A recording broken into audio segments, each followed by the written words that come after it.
아이가 어릴 때는 어지간한 일이 아니고는 책망과 꾸지람을 받지 않습니다. 하지만 머리가 커지고 몸이 자라가면 부모로부터 꾸지람은 물론 필요한 경우 물리적인 징계를 받기도 합니다. 위로부터 난 하나님의 자녀들도 마찬가지입니다. 거듭난 직후에는 회심의 기쁨과 구원의 감격으로 살지만 시간이 지나면서 범죄하게 되고 이 때문에 상당 기간 동안 하나님의 징계를 받기도 합니다.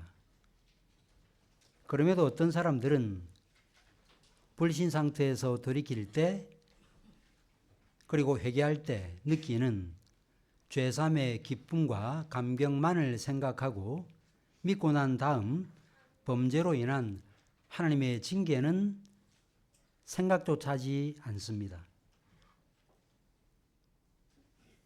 어떤 자녀가 부모로부터 징계를 받지 않는 자녀가 있을 수 있겠습니까? 어떤 신자가 하나님의 징계에 손길로부터 벗어날 수 있는 사람이 있겠습니까? 그렇다면 당연히 하나님의 징계를 전제해야 되고 모든 고통과 어려움은 아니겠으나 내가 지금 겪고 있는 고통과 어려움은 내가 범한 죄로 인한 결과라는 사실을 인식하고 부드럽게 하나님의 징계에 순응하는 것이 신자됨에 마땅한 자세와 태도라 할 수 있겠습니다. 그래서 신앙생활을 하다 보면 회심의 기쁨은 잠시고 죄에 대한 징계가 훨씬 더 고통스럽고 어렵게 느껴질 때가 있습니다. 이런 사실은 다윗의 생애를 통해서 잘 나타납니다. 중년에 범했던 한순간의 범죄로 인해서 다윗은 평생에 걸쳐 징계와 연단을 받았습니다. 징계는 아프고 힘든 것입니다. 히브리서 기자의 말씀대로 징계는 당시에는 즐거워 보이지 않고 슬퍼 보입니다. 그러나 그 후에 연단을 받은 사람들은 의와 평강의 열매를 맺는다라고 말했습니다. 징계의 열매는 선하다 그런 말이죠. 물론 그 열매를 맺는 과정은 마치 봄부터 가을에 때로는 기근으로 때로는 홍수로 어려움을 겪다가 결실을 맺는 과일처럼 그 과정은 매우 힘들고 고통스럽습니다. 신자가 이런 상황, 이런 고통과 어려움을 어떻게 이해하고 이겨낼 수 있겠는가? 어떻게 하면 매서운 하나님의 징계 아래에 있으면서도 하나님이 여전히 나를 사랑하신다라는 이 믿음을 가지고 믿음의 강구를 하면서 결국 믿음으로 승리할 수 있는가? 오늘 본문이 이 질문에 대한 해답을 우리에게 제시하고 있습니다. 시인은 여호와여 분노로 나를 책망하지 마시고 주의 진노로 나를 징계하지 마옵소서라고 간구했습니다. 이것은 다윗이 모종의 죄로 인한 징계를 받고 있음을 보여주는 것입니다. 징계를 받을 때 우리는 어떤 사실을 먼저 인식해야 되는가? 맷집만 키우면 되는 것이 아니고 징계가 무엇이고 징계의 목적이 무엇인지를 알아야 되는 것입니다. 일반적으로 징계라고 하는 것은 죄에 대한 책임을 물어서 그에 합당한 형벌을 받게 하는 것입니다. 그런데 하나님의 징계에는 단지 교정만 있는 것이 아닙니다. 징계의 목적에는 이런 목적만 있는 게 아니라 그 말이죠. 죄에 대한 체벌, 그에 상하는 징벌, 이것만 징계의 목적이 있는 것이 아니라는 것입니다.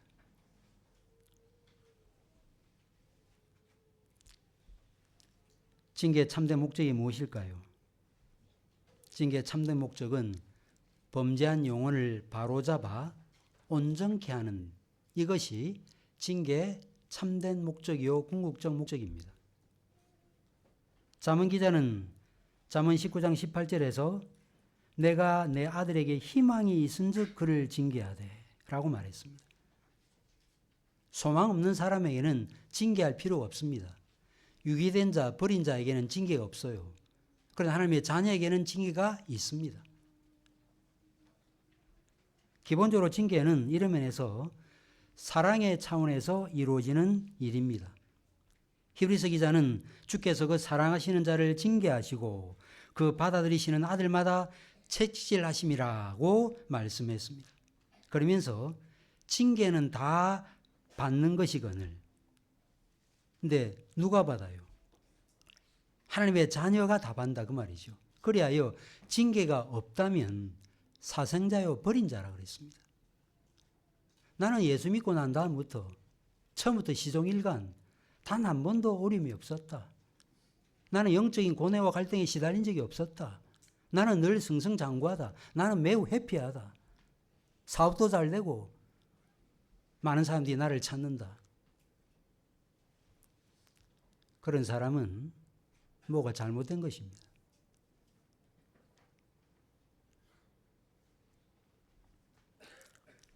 징계가 범죄한 아들을 바로잡기 위해서 허락하시는 사랑의 매이긴 하지만 이 징계 과정을 견뎌가는 일은 쉬운 일이 아닙니다. 여러분들 어린아이들이 어릴 때는 부모의 매가 아파서 울어요.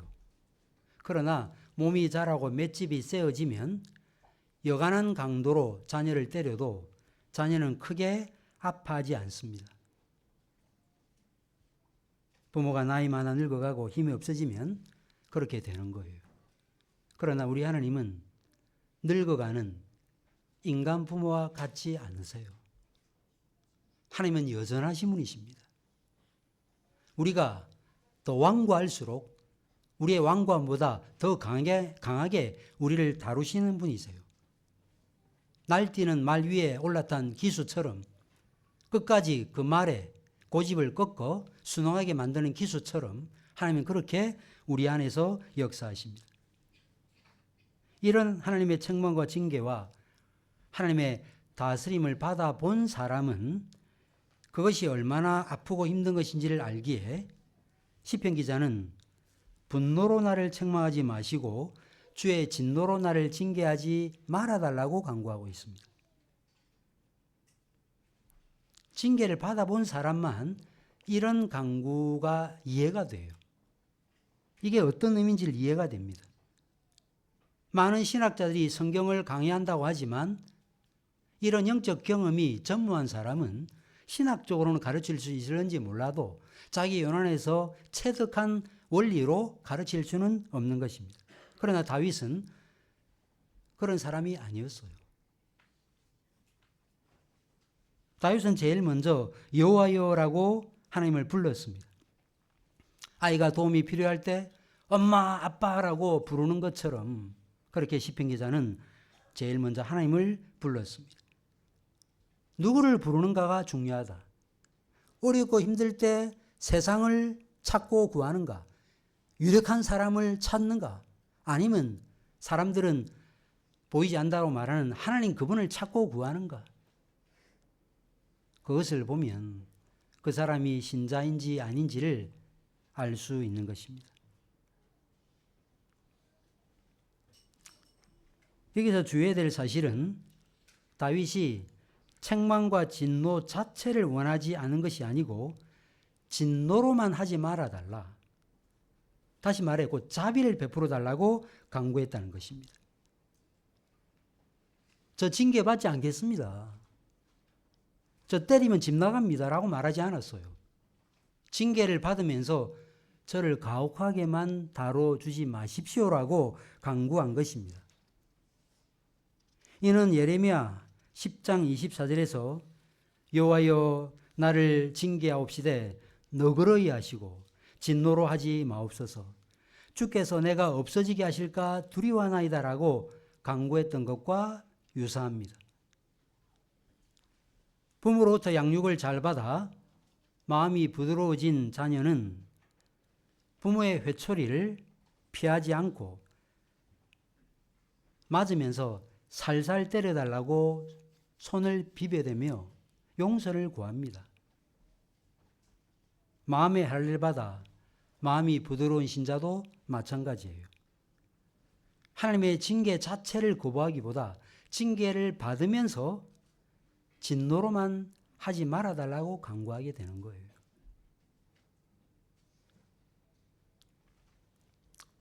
그렇다고 하나님의 징계가 약하게 임한다라고 착각하시면 안 됩니다. 우리가 어느 정도 완고한지는 내가 아는 게 아니고 하나님이 아시고, 어느 정도 강도로 징계해야 우리의 마음이 꺾이는지는 내가 아는 게 아니고 내가 판단하는 게 아니고 하나님이 판단하세요. 그 징계의 과정을, 그 연단의 과정을 내 고집으로, 내 성향구로, 내 기질로 맞서려고 하면 결국은 꺾이는 것은 우리지 하나님이 꺾이지 않습니다. 야곱이 야복강가에서 씨름한 그 씨름의 성격은 이런 의미를 갖고 있는 것입니다.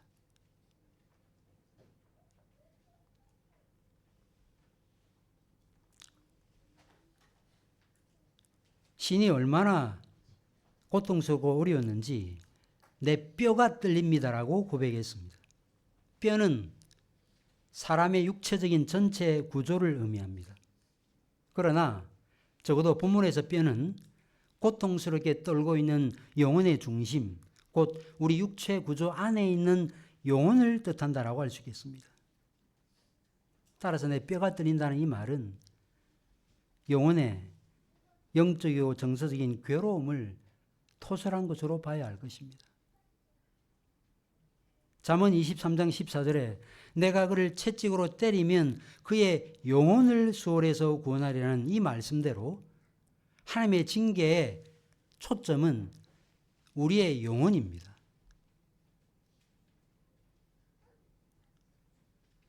시인은 이 때문에 아파하고 있는 것입니다. 이것이 얼마나 아프고 힘들었는지 시인은 어느 때까지입니까? 라고 부르짖었습니다. 어느 때까지입니까? 아이가 맞으면서 엄마 제가 언제까지 맞아야 됩니까? 그렇게 울며 간구하는 것처럼 시인은 하나님께 어느 때까지입니까? 라고 부르짖었던 것입니다. 사실 이 문장은요, 미완성이에요. 하나님 어느 때까지 이런 뜻이에요. 어느 때까지입니까? 이런 말을도 못했어요. 너무 힘드니까. 하나님 제가 어느 때까지, 제가 언제까지 지금 그러면서 우는 그런 상황을 지금 묘사하고 있는 것입니다.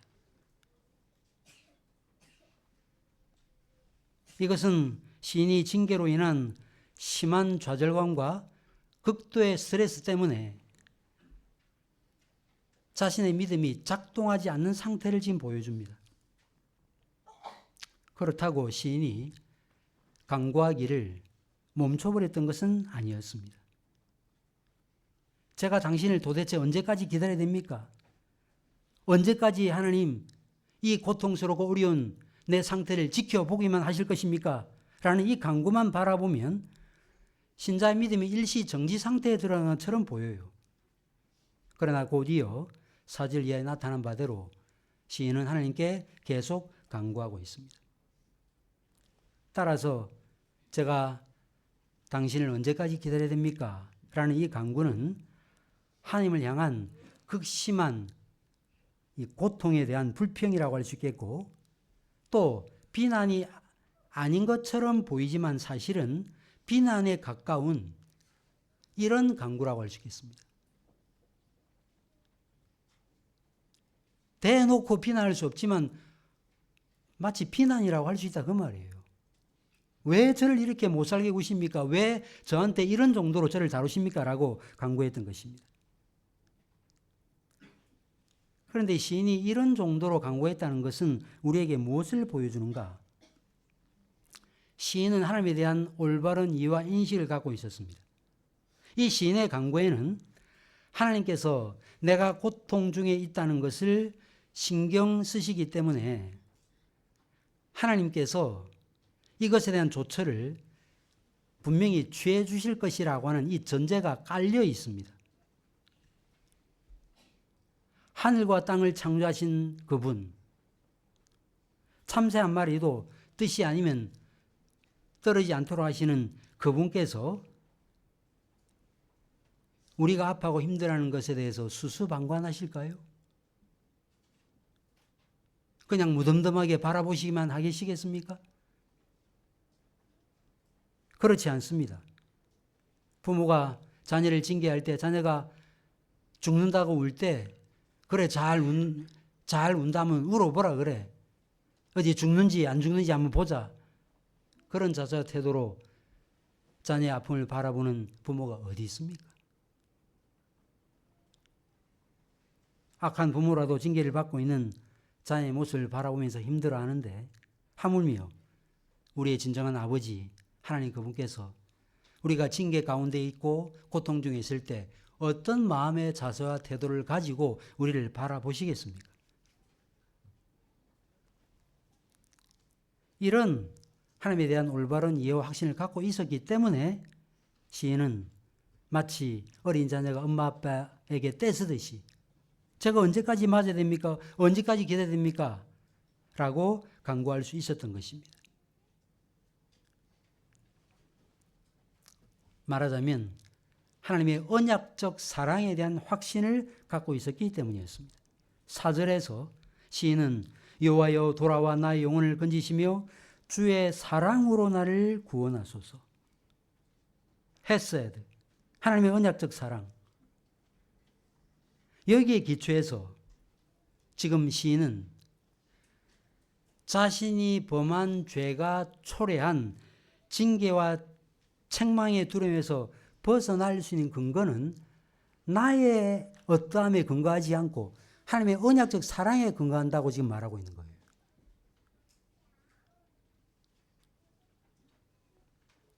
이런 사랑의 근거에서 1절에서 마시오며라고 광고하고 있고 2절에서는 고치소서라고 광고하고 있고 4절에서는 돌아와 구원하소서라고 광고하고 있는 것입니다.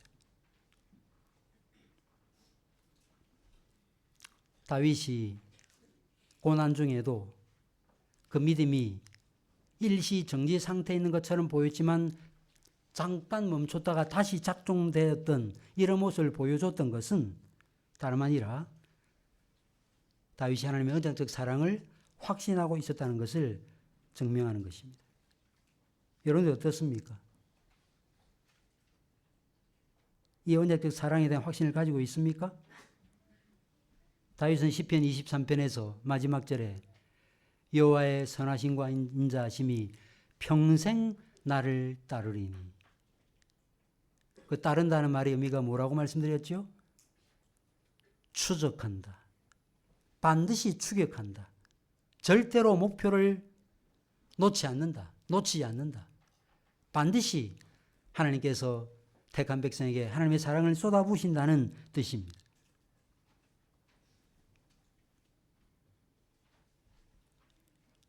다윗이 하나님의 언약적 사랑에 대한 확신을 가지고 있다는 사실, 이 사실은 이어지는 강구를 통해서 알 수 있습니다.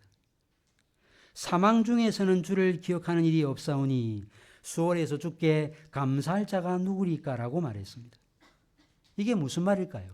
사망 중에서는 주를 기억하는 자가 없사오니 일반적인 사실을 나열하는 것처럼 보이지요. 이 말은 하나님 저 계속 이런 상태로 내버려 두셨다라간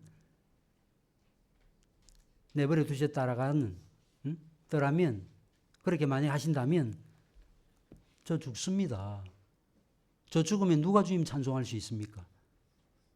이런 말씀이에요. 그래서 은근한 비난과 강요가 이제는요 은근한 위협으로 확대되는 모습을 보여주고 있습니다. 여러분들 하나님을 비난한다. 하나님에게 강요한다. 하나님을 협박한다. 이게 말이나 되는 이야기일까요?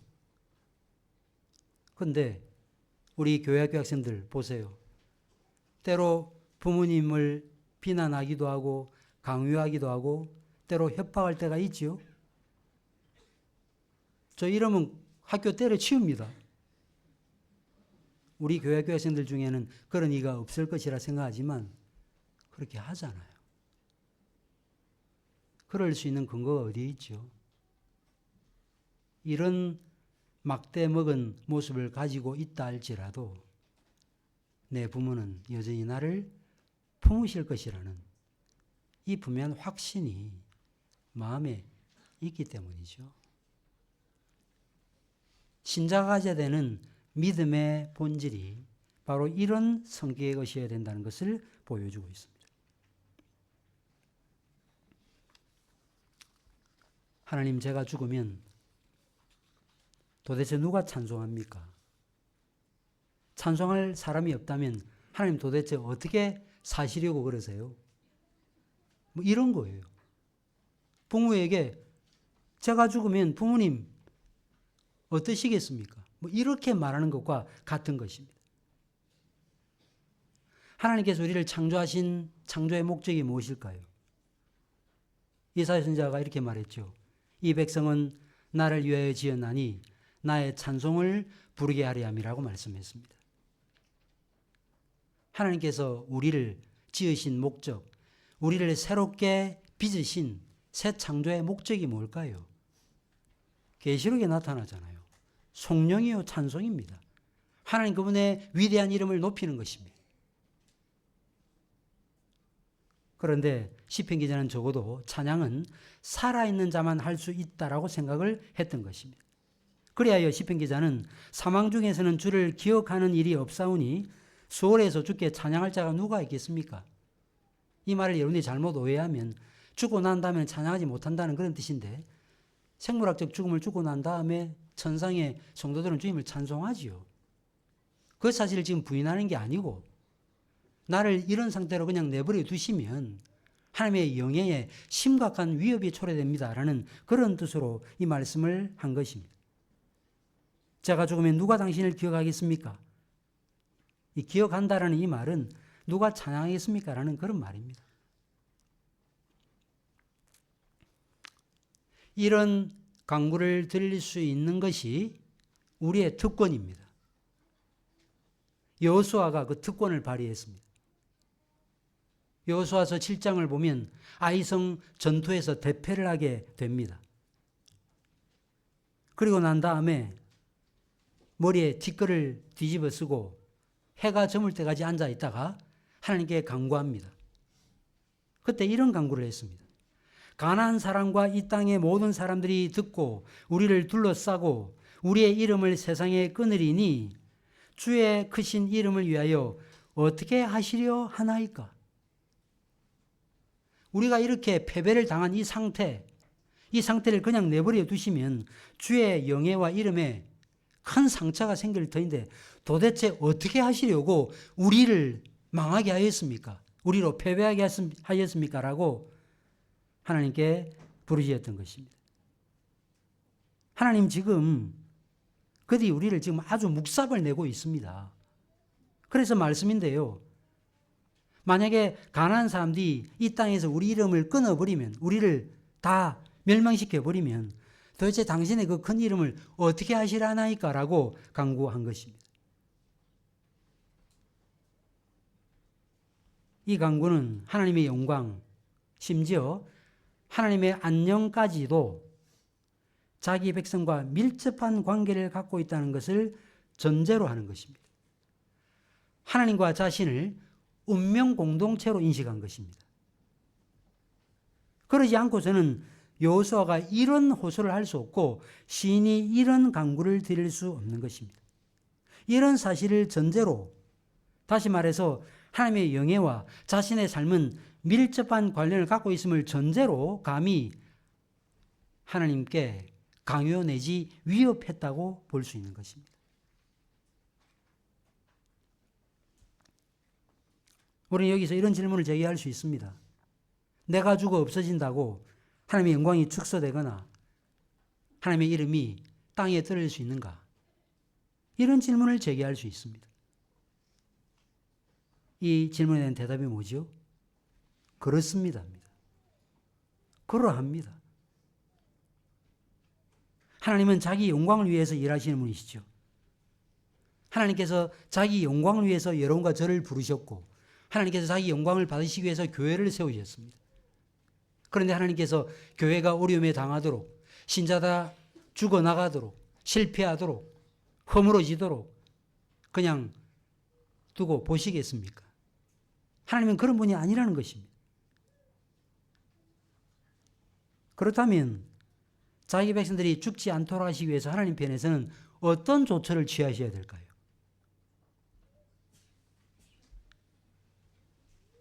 인간의 죽음을 이기셔야 되는 거예요. 성경이 말하는 죽음, 곧 아담과 하와에게 선악과를 따먹는 날에는 반드시 죽으리라 하신 그 죽음을 죽지 않기 위해서는 하나님께서 인간의 죽음의 문제를 해결하셔야 돼요. 인간의 죽음을 이기셔야 되는 것입니다. 말하자면 죄를 이기셔야 되는 거예요. 죄를 도말하셔야 되는 것입니다. 그래야 우리가 죽지 않을 수 있습니다. 진정한 죽음을 죽지 않을 수 있습니다. 생물학적 죽음은 죽을 수 있지만 한 지교회는 에베소 교회처럼 소아시아 7교회처럼 역사 가운데 사라질 수 있지만 참된 교회는 사라지지 않고 건재할 수 있는 것입니다. 성자께서 인간이 되신 이유가 바로 여기에 있는 것입니다. 하나님의 영광과 우리의 삶은 밀접한 관계를 갖고 있어서 우리의 죽음의 문제를 해결하지 않으면 안 된다. 반드시 그 죽음의 문제를 해결한다. 라는 사실을 보여주는 뚜렷한 표지가 성육신 사건입니다. 하나님께서 우리 문제 안으로 들어오시는 거예요. 하나님께서 우리를 자신과 얽어매시는 것입니다.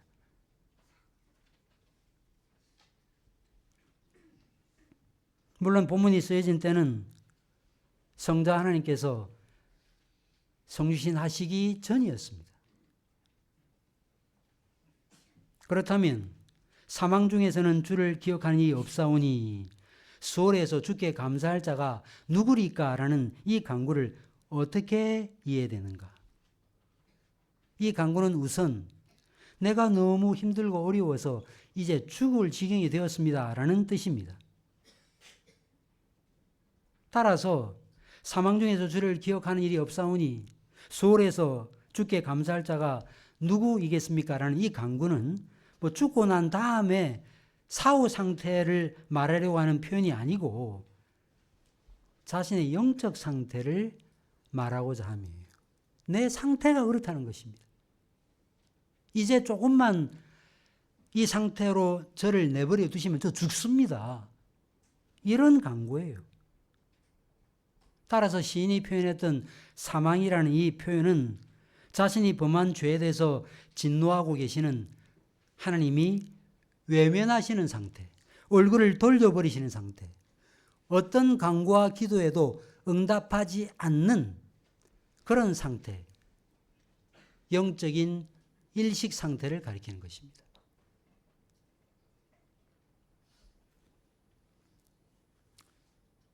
정상적 아이는 먹을 음식이 있고 군것질할 것이 많고 놀 수 있는 장난거리가 아무리 많아도 부모의 얼굴을 보지 못하는 것을 가장 힘들어합니다.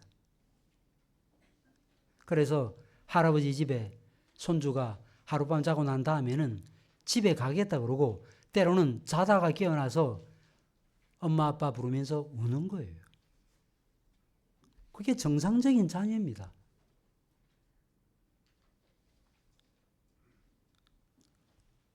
반면에 악인들은 어떻습니까? 악인들은 하나님의 사랑을 받아본 경험도 없고 하나님의 사랑이 주어져도 그 사랑을 인식할 영적 감각도 없습니다. 때문에 이런 고통이 뭔지도 알지 못해요. 오늘 제가 여러분들에게 하는 이 설교가 도무지 이해가 안 된다. 지금 무슨 이야기를 하고 있는가라고 생각한다면 죄송하지만 여러분들의 신앙생활을 반성해 볼 필요가 있습니다.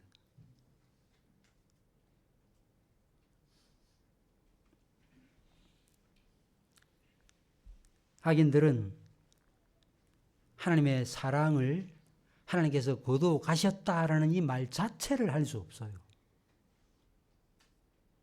이와 달리 하나님의 자녀들은 버림을 당할 때 어떤 생각을 갖게 되는가 하면 내가 혹시 하나님의 자녀가 아니지 않는가? 내가 과연 하나님의 자녀가 맞는가? 라는 염려를 하면서 전전긍긍합니다.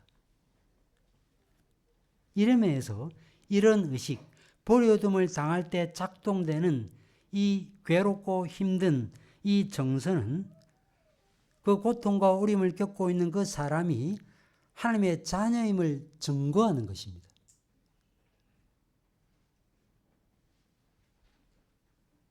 사랑하는 교회 여러분, 여러분은 어떻습니까? 이런 영적 고민과 갈등과 어려움이 있습니까? 나는 늘 해피하다. 내 삶에 무슨 문제가 있는가? 뭐 그냥 먹고 사는 문제 해결되고 자녀들 잘 자라주면 그걸로 되었지. 무슨 영혼의 고뇌와 갈등을 지금 말하는가? 이런 질문을 하신다면 다시 한번 더 권면드립니다. 여러분들의 신앙을 다시 한번 더 돌아보셔야 됩니다.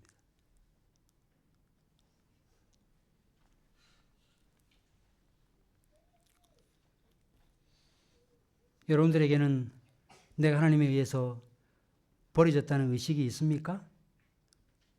하나님께서 나에게로부터 얼굴을 돌리셨다는 이 의식 때문에 힘들어하신 적이 있습니까? 그런 적이 있으셨다면 의심하지 마십시오. 여러분은 하나님의 자녀입니다. 하나님의 친백성이에요.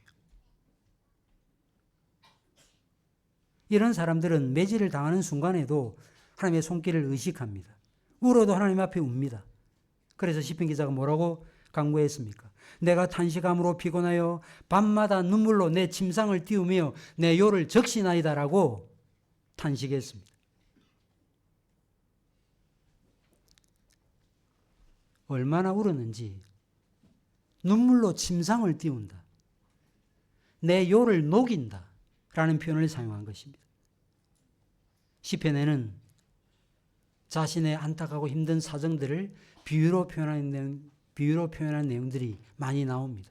시편 129편 3절에 밭가는 자들이 내 등을 갈아 그 고랑을 길게 지었도다. 무슨 말이에요? 나를 대적하는 자들이 나를 얼마나 아프고 힘들게 했는지 마치 내 등을 땅처럼 생각하고 쟁기로 등을 갈았다는 거예요. 얼마나 괴롭고 힘들었으면 이런 표현을 사용했겠습니까?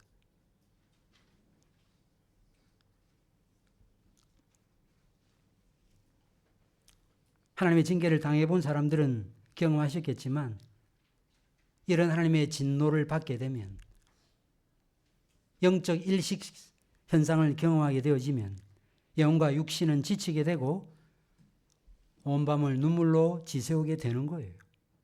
그게 신자예요. 그렇기 때문에 나는 신자가 아니지 않는가라고 질문하시면 안 됩니다. 오직 신자만 하나님 앞에서 울 수 있습니다. 시인으로 하여금 더 고통스럽게 만들었던 것은 징계도 징계였지만 대적들의 조롱이었습니다. 7절과 8절에 모든 대적, 악을 행하는 너희는 대적들을 가리킨 것입니다. 하나님께서 어떻게 하십니까? 신앙의 내용을 알지 못하는 무지한 남편이나 같은 믿음을 갖고 있어도 믿음의 수준을 갖지 못한 신자들을 통해서 오히려 그 사람을 힘들게 하시는 거예요. 그건 경험 있죠. 속 모르는 사람들이 이런저런 말로 훈수를 둡니다. 그럴 때는 이렇게 하고 이럴 때는 저렇게 하고 막 그러는데 구역모임에 참여하면 정죄만 받는 것 같아요. 왜 그런 일이 일어난지 아십니까?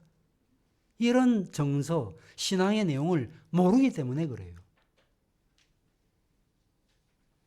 이런 가운데는 진정한 성도의 교제와 교통은 일어나지 않습니다.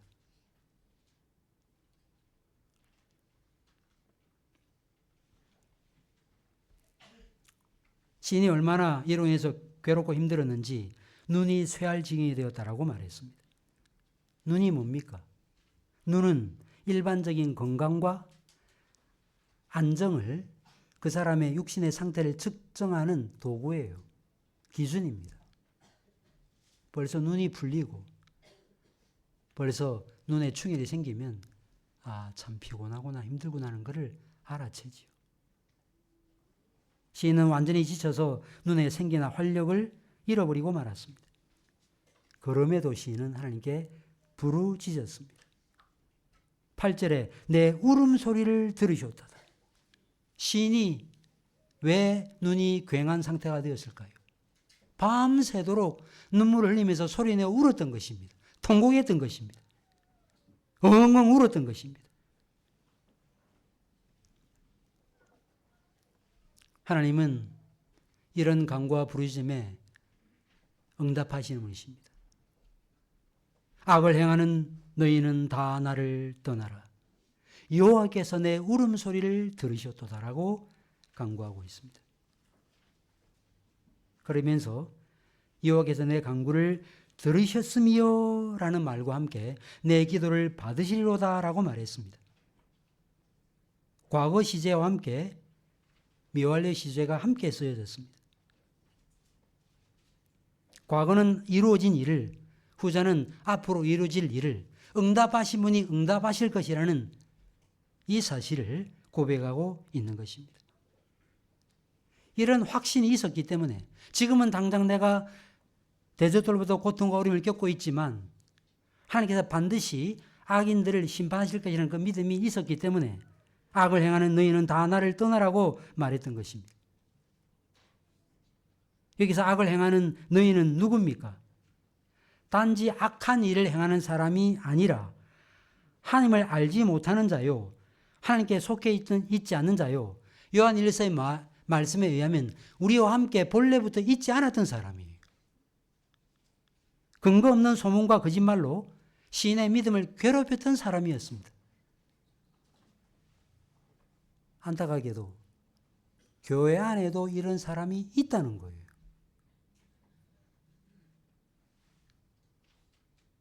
중생하지 못하고 거듭나지 못한 사람이 우리 교회 안에 없을 수 없고, 역사적 믿음, 지식적 믿음, 이적적 믿음만 가지고 지내는 사람이 없을 수 없기 때문에 때로는 믿는다는 사람들로부터 고통과 어려움을 겪기도 하는 것입니다.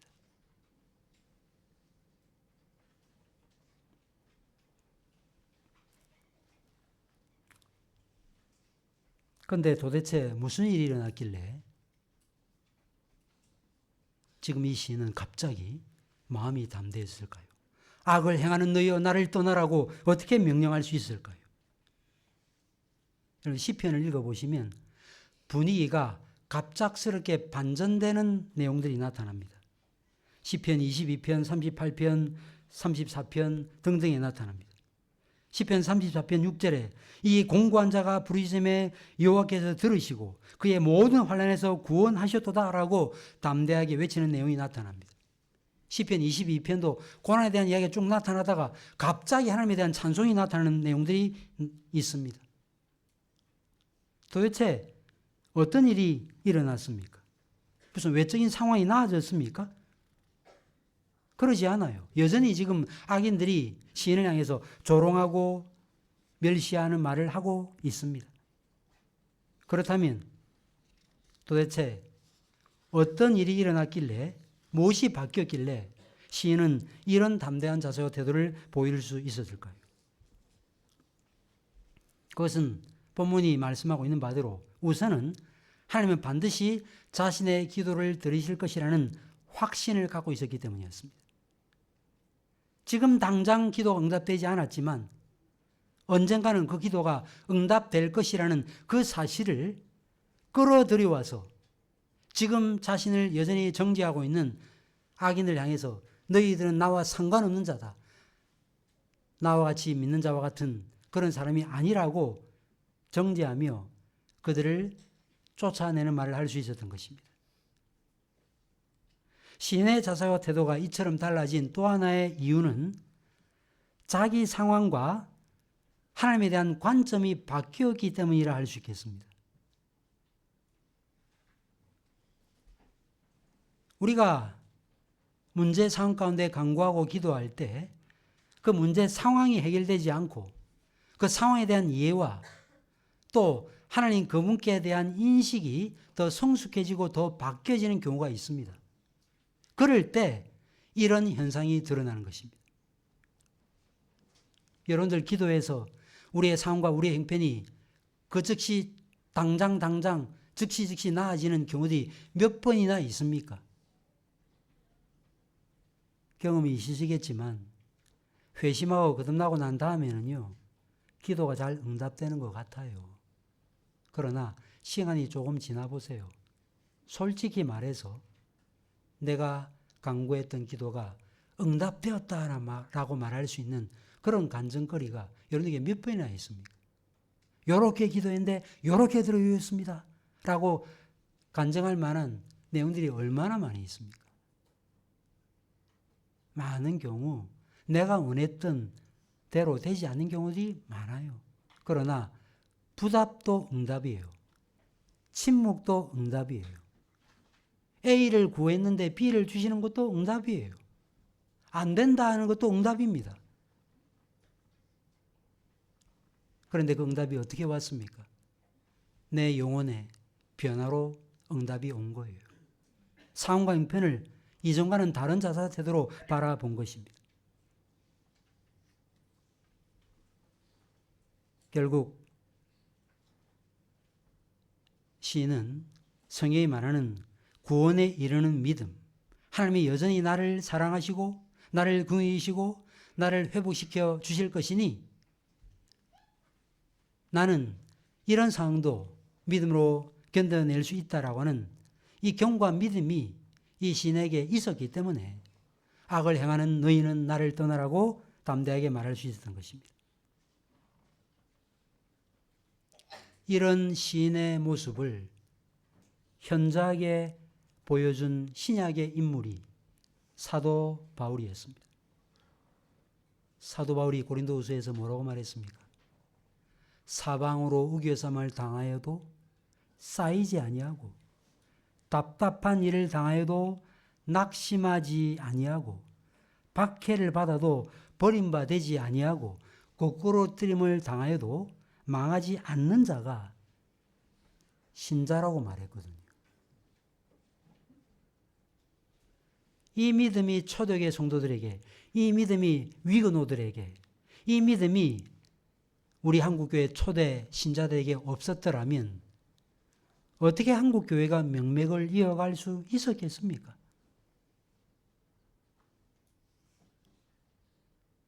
어떻게 개혁교회가 건재할 수 있겠습니까?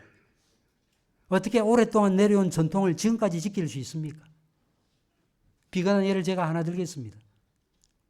그레넬레피제에 있는 네덜란드 유산교회, HRC 교회, 직분자 투표할 때 가장이 가정의 대표로 한 번만 투표합니다. 아내는 투표 못해요. 우리나라 같으면 어떻게 되겠습니까? 이게 교회냐? 인권 침해 아니냐? 당장 들고 일어섰을 것입니다. 그들은 지금도 머리에 모자를 쓰고 권세 아래 있는 표시로 모자를 쓰고 예배합니다. 그것이 옳다 그러다라고 하는 논쟁이 있을 수 있겠지만 그들이 그럴 수 있는 것은 네덜란드 개혁교회 후손이어서가 아니고요. 하나님이 주신 믿음이 어떤 형태로든지 작동되고 있기 때문입니다. 왜 교회가 지역의 권세로 무너뜨림을 당하지 않을 수 있을까요? 철골 구조로 만들었기 때문입니까? 신자의 믿음은 세상에 감당할 수 없는 믿음이요 꺾이지 않는 믿음이기 때문입니다. 그래서 상황이 바뀐 것입니다. 그래서 시인을 조롱했던 원수들이 어떻게 된다고 말해요? 10절에 내 모든 원수들이 부끄러움을 당하고 심히 떨미요. 처음에는 시인이 자기 뼈가 떤다 그랬죠.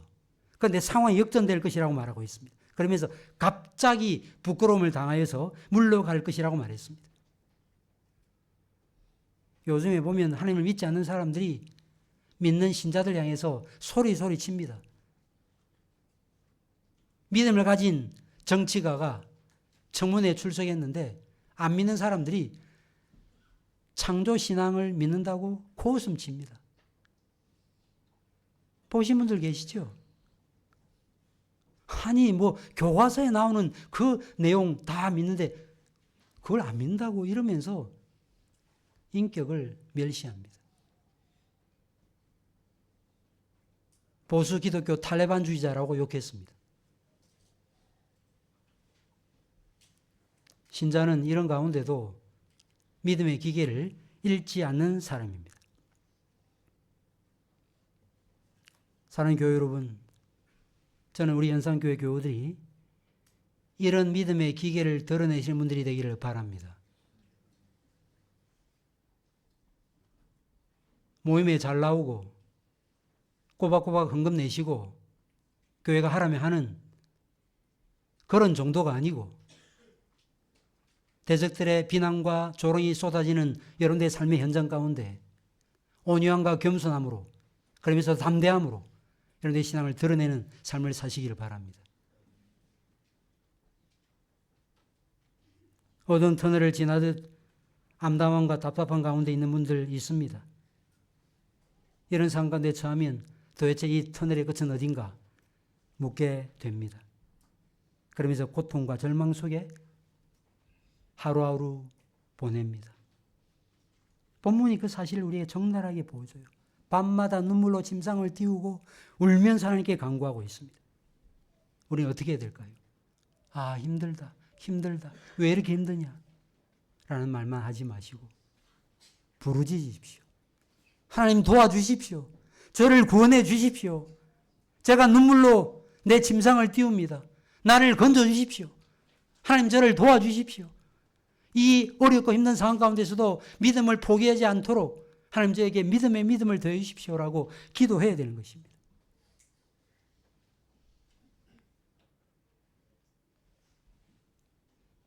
사랑하는 교회 여러분, 언젠가 우리는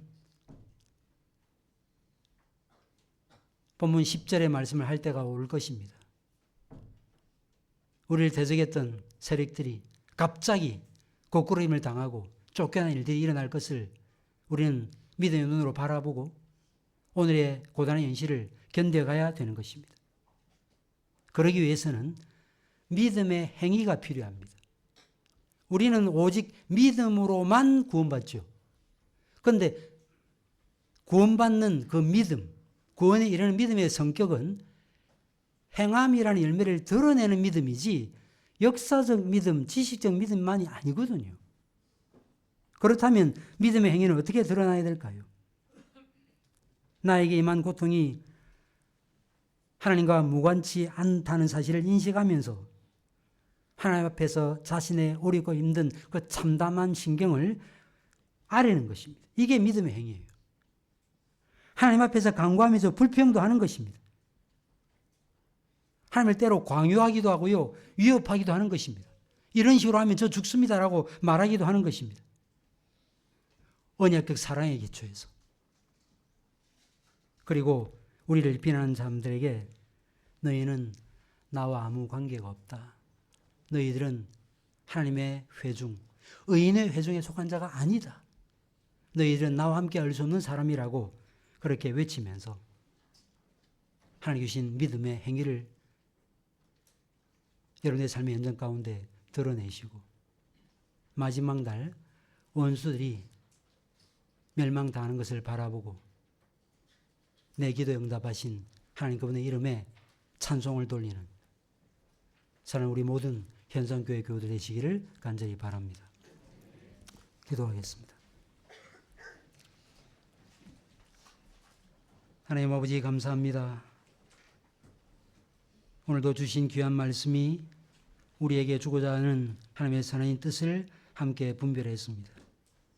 이 말씀이 우리 영적 상태를 보여주고 이 말씀이 이 상황을 어떻게 이겨가야 될 것인지에 대한 해결책을 보여주고 이 말씀이 믿음으로 참아 견디고 하나님께 부르짖었던 신자의 삶의 종국을 보여준다는 사실을 저희가 잘 배웠습니다.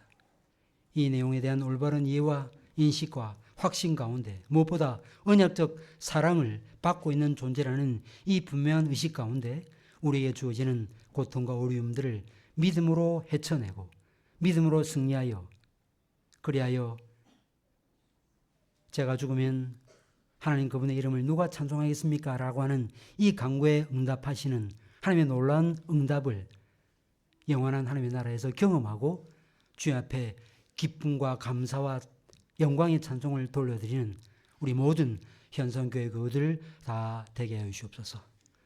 모든 말씀 예수 그리스도 이름으로 기도하옵나이다. 아멘.